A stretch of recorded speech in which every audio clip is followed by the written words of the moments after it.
Hello, my name's Emma and I'm from the National Literacy Trust, and today I'm here to read you this lovely story called Pink, written by Lynn Rickards and illustrated by Margaret Chamberlain.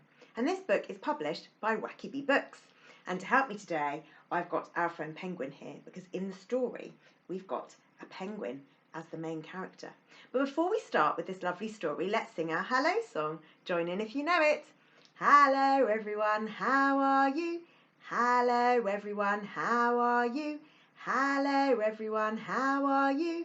How are you today? I hope that you're having a really good day so far.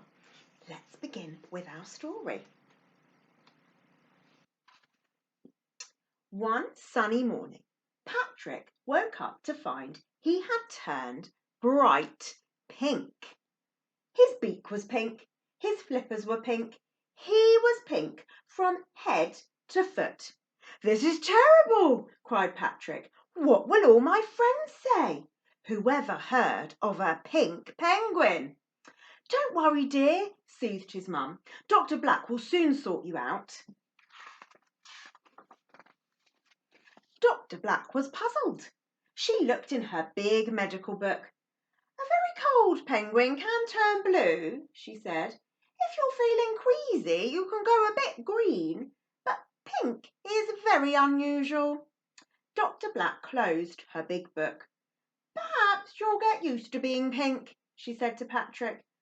"But I'm a boy," he shouted, "and boys can't be pink."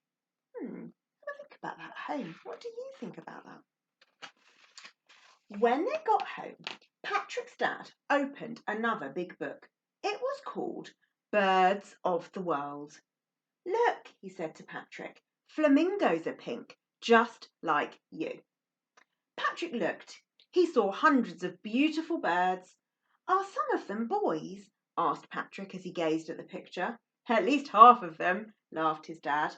"You see, boys can be pink."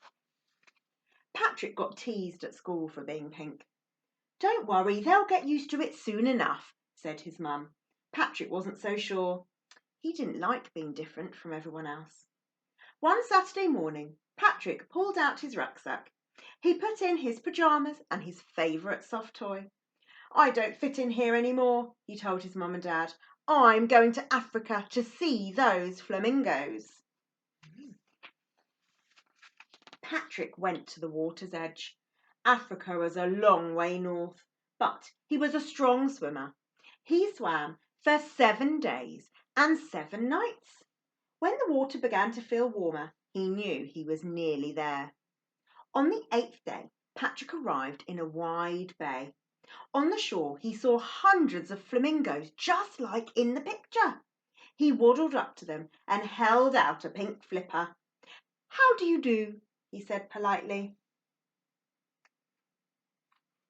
The flamingos looked down at him curiously. They had long necks and spindly legs and were very, very tall. "Will you join us for lunch?" one of them asked Patrick. "Oh yes, thank you," he said. All the flamingos dipped their long, curvy beaks into the water and began skimming them back and forth. Patrick's beak was quite the wrong shape, so he came up coughing and spluttering. Poor Patrick would have to go hungry. After lunch, the flamingos had a nap. They all stood on one leg and tucked their heads down. Patrick tried to stand on one leg too. He was hopeless. When sunset came, it was time to fly to the nesting ground. The flamingos flapped their wings and rose into the air like a big pink cloud.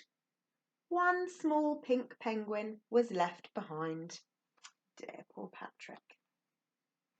"This is no good," said Patrick. He didn't belong here, even though he was pink. It was time to go home. The next morning, Patrick set off. He swam for 7 days and 7 nights until the water felt lovely and cold again. Patrick's mum and dad were very pleased to see him. "You must have missed your favourite breakfast," said Dad. "I sure did," said Patrick with his mouth full. When Patrick went to school, his whole class crowded round him. "Where have you been, Patrick?" they asked. "We missed you." Patrick's teacher asked him to give a little talk about his travels. He stood at the front of the class with a big map and a pointer. I went to Africa, Patrick told his friends. Wow, you swam all that way? Asked Billy. Patrick nodded proudly. In Africa, the water is warm, he continued. There are colourful fish and tall pink birds called flamingos that stand on one leg. Did you see one of those? Asked Lulu. I saw hundreds, answered Patrick. They were beautiful, but you know, they can't swim underwater or slide on their tummies like we can. Really? Said his classmates. What a shame! And there they are, doing all of those things that Patrick was just talking about. After school, Patrick waddled home with his best friend Arthur. You know, Arthur, said Patrick, I'm really glad I went to Africa. I'm really glad you came back, said Arthur. Me too, laughed Patrick. Penguins belong at the South Pole, even pink penguins. Especially pink penguins, said Arthur happily. That night, at bedtime, Patrick said, You were right, Mum. Nobody teases me any more.